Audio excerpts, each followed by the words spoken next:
ఆత్మలను రక్షించడానికి, సువార్త ప్రకటించడానికి, కష్టపడి సన్నిధికి బిడ్డలను నడిపించడానికి ఈరోజు మేము కూడా నడుగడుతున్నాం. ప్రభువా, మమ్మలను బలపరచు, బలపరచు, బలపరచు, బలపరచు, బలపరచు తండ్రి. అలాగున నన్ను చెయ్యయ్యా, అలాగున నన్ను చెయ్యి ప్రభువా, అలాగున నన్ను చెయ్య.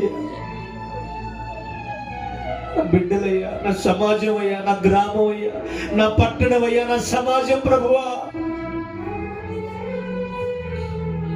ఎలాంటి వారు ఎలాంటి వారు ఎలాంటి వారు కావాలి ప్రభు.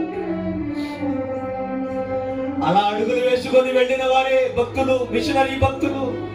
వాళ్ళు తిరిగిన ప్రాంతాలను నా దేవుడు దర్శించాడు.